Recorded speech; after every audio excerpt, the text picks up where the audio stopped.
الحمد لله رب العالمين والصلاة والسلام على أشرف خلق الله وسيد المرسلين وعلى آله وصحبه أجمعين. رب اشرح لي صدري ويسر لي أمري واحلل عقدة من لساني يفقهوا قولي. اللهم انفعنا بما علمتنا وعلمنا ما ينفعنا وزدنا علما آمين يا رب العالمين. کتاب ریاض الصالحین میں ہم جس باب کا مطالعہ کر رہے ہیں اس کا عنوان ہے فضل الزہد، زہد کی فضیلت. سیدنا انس رضی اللہ تعالی عنہ سے روایت ہے کہ نبی اکرم صلی اللہ علیہ وسلم نے فرمایا یتبع المیت ثلاثۃ، میت کے پیچھے آتی ہیں، پیچھے چلتی ہیں، پیروی کرتی ہیں تین چیزیں: اہلہ و مالہ و عملہ، اس کے گھر والے، اس کا مال اور اس کا عمل. فیرجع اثنان و یبقى واحد، تو پھر دو چیزیں پلٹ جاتی ہیں، واپس چلی جاتی ہیں اور ایک باقی رہتی ہے. یرجع اہلہ و مالہ، اس کے گھر والے اور اس کا مال پلٹ جاتا ہے، لوٹ جاتا ہے. وَيَبْقَى عَمَلُهُ، اور اس کا عمل باقی رہتا ہے. یہ جو روایت ہے وہ ایک بہت اہم حقیقت کی طرف رہنمائی کرتی ہے. ہمارا معاملہ یہ ہے کہ ہم چونکہ اس دنیا میں رہتے ہیں، ہمارا ایک مادی وجود ہے، ایک مادی دنیا میں رہتے ہیں. ہمارے اندر اللہ تعالیٰ نے ایک نفس رکھا ہے جو دنیا کی طرف بہت زیادہ کشش رکھتا ہے. اس کے اندر شہوتیں بھی ہیں، اس کے اندر فسق و فجور کا الہام بھی ہے، اس کے اندر گناہوں کی طرف ایک ٹینڈنسی بھی ہے. تو یہ غلط فہمی ہمیں ہو جاتی ہے کہ شاید ہمیں ہمیشہ دنیا ہی میں رہنا ہے.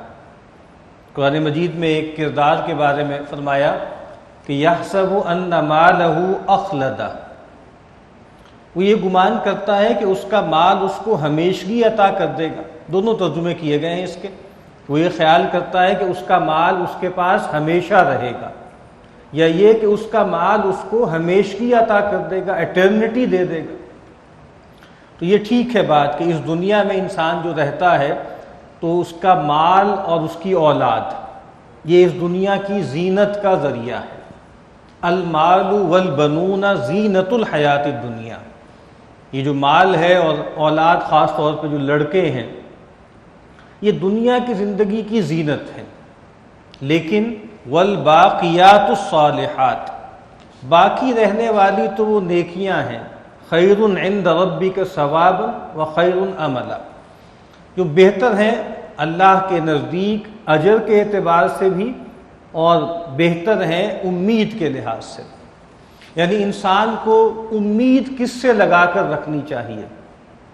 مال سے کہ مال میرے کام آئے گا، اولاد سے کہ اولاد میرا سہارا بنے گی، یا اعمال سے؟ تو قرآن مجید یہ بتاتا ہے کہ نہیں، اس کو امید، اس کو توقع اپنے اعمال سے ہونی چاہیے.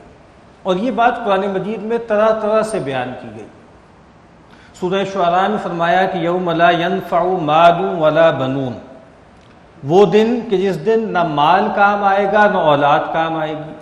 الا من اتی اللہ بقلب سلیم، ہاں وہ شخص جو اللہ کے پاس ایک سلامتی والا، سپرد کیا ہوا، صحیح سالم دل لے کر پہنچ گیا.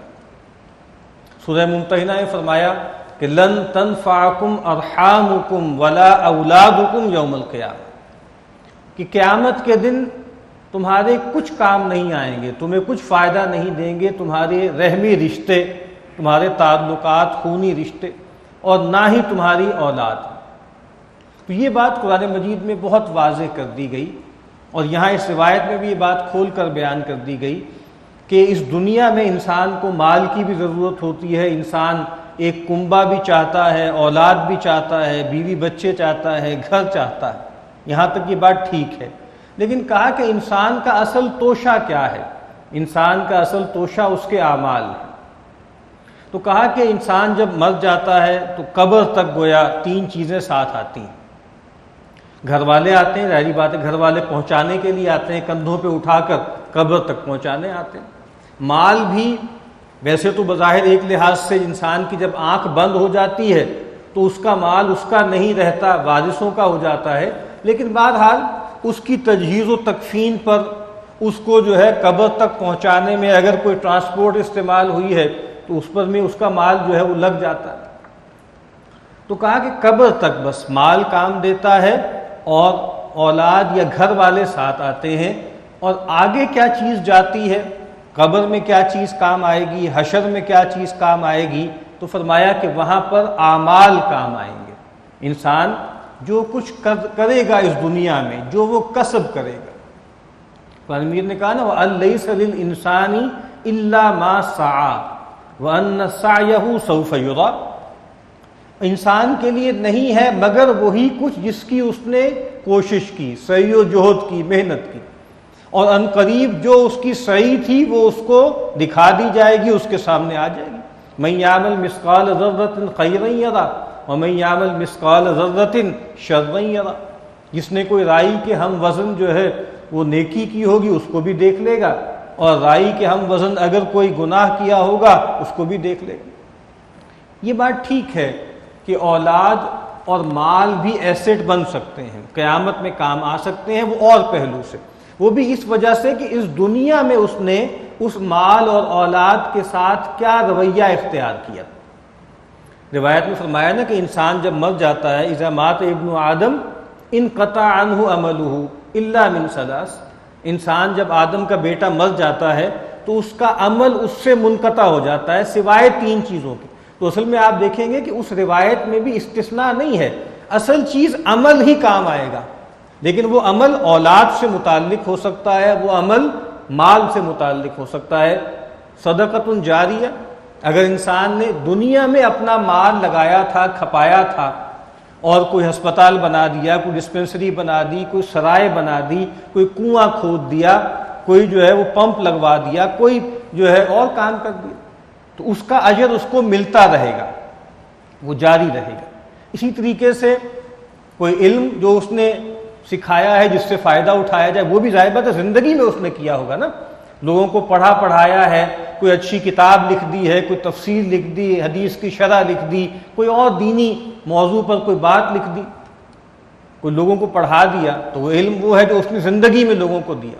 اور تیسری چیز کیا ہے، ولد صالح یدعو لہ، نیک اولاد جو اس کے لیے دعا کرے۔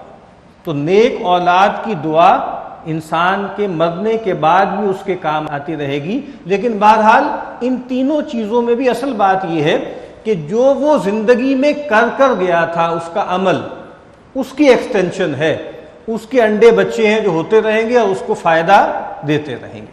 تو یہ روایت فرما رہی ہے کہ انسان جب مر جاتا ہے تو اس کی میت کے پیچھے 3 چیزیں جاتی ہیں، اس کا مال، اس کے گھر والے اور اس کا عمل، اور پھر 2 چیزیں لوٹ آتی ہیں اور 1 چیز اس کے ساتھ جاتی ہے۔ 2 چیزیں جو لوٹ آتی ہیں وہ کیا ہیں؟ وہ اس کا مال ہے اور اس کے گھر والے ہیں، اور جو چیز ساتھ آگے جاتی ہے وہ کیا ہے؟ وہ اس کے اعمال۔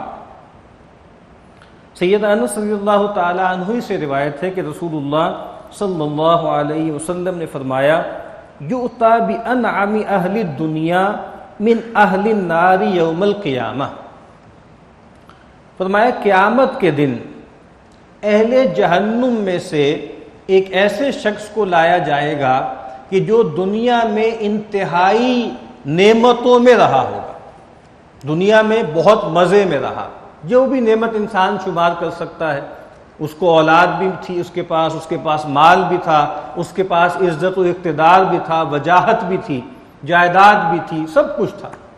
تو کہا کہ دنیا میں سب سے زیادہ منعم علیہ، دنیاوی اعتبار سے نعمتیں جس شخص پر کی گئیں اس کو لایا جائے گا، لیکن ہوگا وہ اہل جہنم میں۔ مطلب کیا ہے کہ دنیاوی نعمتیں اس کو حاصل تھیں، لیکن ان نعمتوں کی اس نے قدر نہیں کی، ناشکری کی، اور اللہ کی سرکشی اور نافرمانی کی زندگی بسر کی، اس کے نتیجے میں وہ جہنمی قرار پایا۔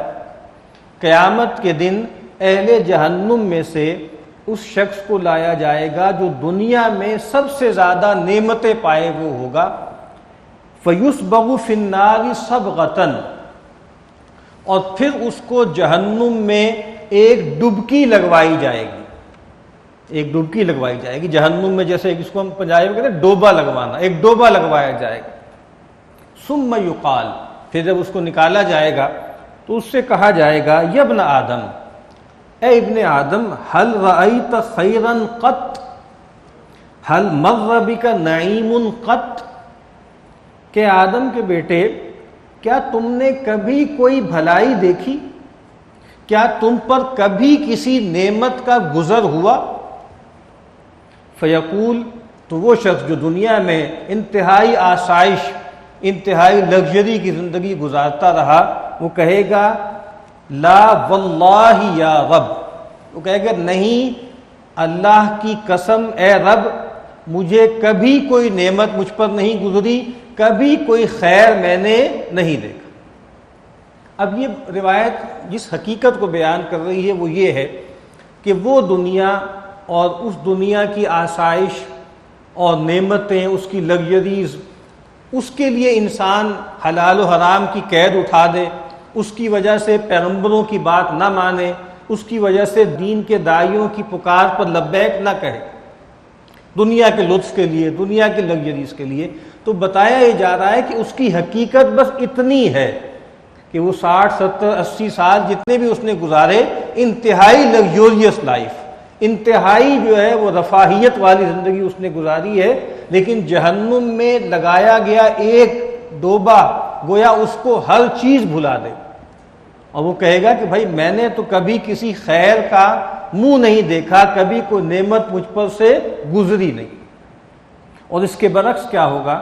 وَيُؤْتَى بِأَشَدِّ النَّاسِ بُؤْسًا فِي الدُّنْيَا مِنْ أَهْلِ الْجَنَّةِ، قیامت کے دن اہل جنت میں سے ایک ایسے شخص کو لایا جائے گا جو دنیا میں انتہائی سخت دکھ اور مصیبت والی زندگی گزار کر گیا ہوگا. یعنی ہے وہ جنتی، نیک آدمی ہے، صالح ہے، اللہ اس کے رسول کی اطاعت پر جو ہے وہ کاربند ہے، لیکن دنیا میں بہت مشکل حالات گزارے، مال و دولت کی جو ہے بہت تنگی تھی، بیماریاں بھی ہو سکتی ہیں، پریشانیاں ہو سکتی ہیں، ہر طرح کی اس پر تنگیاں آئیں، لیکن تھا وہ اہل جنت میں سے.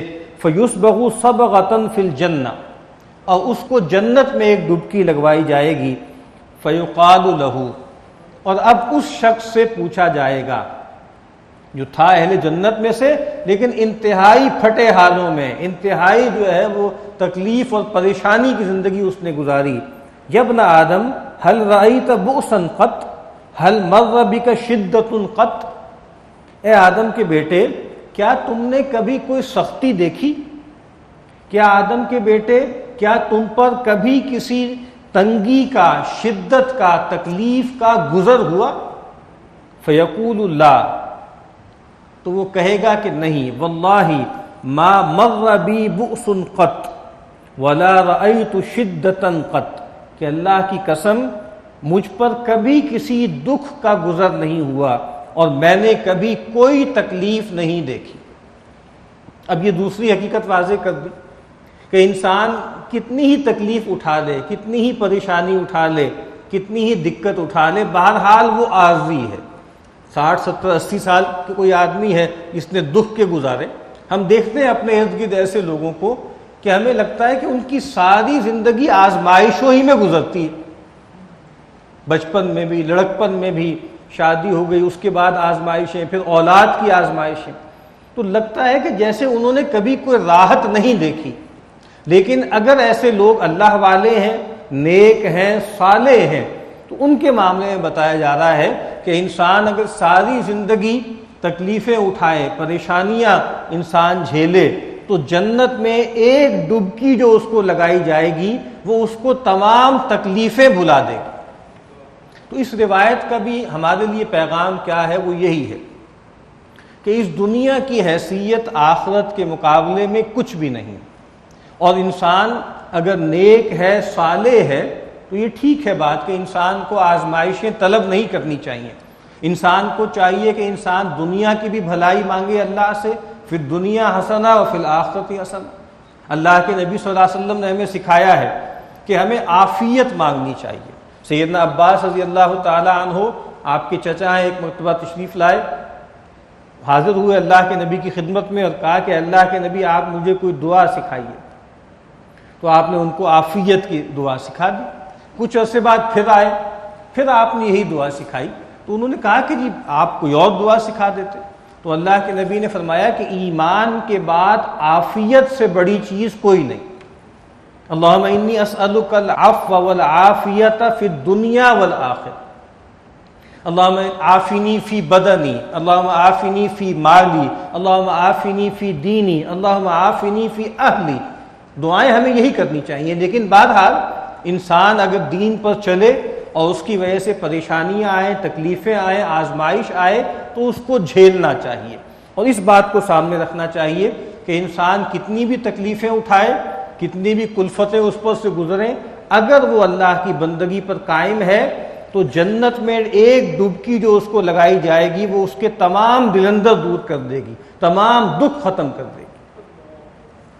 سیدنا مستورد بن شداد رضی اللہ تعالی عنہ فرماتے ہیں کہ رسول اللہ صلی اللہ علیہ وسلم نے فرمایا مد دنیا فی الآخرۃ الا مثل ما یجعل احدکم اصبعہ فی الیم فلینظر بما یرجع۔ رسول اللہ صلی اللہ علیہ وسلم نے فرمایا کہ دنیا آخرت کے مقابل میں نہیں ہے، مگر اس کی مثال ایسے ہے کہ تم میں سے کوئی شخص اپنی انگلی سمندر میں ڈالے اور پھر وہ دیکھے کہ وہ کیا لے کر لوٹتی ہے، وہ انگلی کیا لے کر لوٹتی۔ کیا مطلب ہے کہ تم سمندر میں انگلی ڈالو اور سمندر سے انگلی نکالو تو ایک آدھ قطرہ پانی کا جو ہے وہ تمہاری انگلی کے ساتھ لگا رہ جائے گا۔ تو کہا کہ جو نسبت وہ اس ایک قطرے کو سمندر سے ہے وہی نسبت جو ہے وہ دنیا کو آخرت سے، اور یہ بھی تفہیم کے لیے ہے، تقریب فہم کے لیے ہے، ورنہ بہرحال سمندر کتنا بھی بڑا کیوں نہ ہو بہرحال وہ محدود ہوتا ہے، اور کوئی نہ کوئی نسبت بہرحال اس ایک بوند کی اس سمندر سے ہو سکتی ہے، لیکن دنیا اور آخرت میں کوئی نسبت نہیں ہے، دنیا اور جنت میں کوئی نسبت نہیں ہے، کیونکہ یہ محدود ہے اور وہ لامحدود۔ تو نبی اکرم صلی اللہ علیہ وسلم ہمیں توجہ دلا رہے ہیں، اور ظاہری بات ہے کہ یہ وہ باتیں ہیں کہ جس کی ہمیں بار بار ضرورت ہے یاد دہانی کی۔ ہم یہ بات سنتے ہیں، ہمیں فوری طور پہ ہم پہ اثر بھی کرتی ہے، لیکن بہرحال اس طرح کی باتوں کی تاثیر زیادہ دیر رہتی نہیں ہے، کیونکہ بہرحال ہم اس دنیا میں رہتے ہیں اور اس دنیا کی راحتیں بھی نقد ہیں، اس دنیا کی کلفتیں اور تکلیفیں بھی فوری طور پر اثر کرتی ہیں، تو انسان اس بات کو بھول جاتا ہے بار بار، اور دنیا کی تھوڑی سی لذت کے لیے، دنیا کی تھوڑی سی آسائش کے لیے اپنی آخرت کا سودا کر لیتا ہے۔ تو نبی اکرم صلی اللہ علیہ وسلم نے یہ بات واضح فرما دی کہ دنیا آخرت کے مقابلے میں نہیں ہے، مگر ایسے ہی مثال کہ جیسے تم میں سے کوئی شخص جو ہے وہ اپنی انگلی سمندر میں ڈالے اور پھر وہ نکالے اور دیکھے کہ وہ کیا لے کر لوٹتی ہے۔ دعا ہے کہ اللہ تعالیٰ ہمیں دنیا پر آخرت کو ترجیح دینے کی توفیق عطا فرمائے۔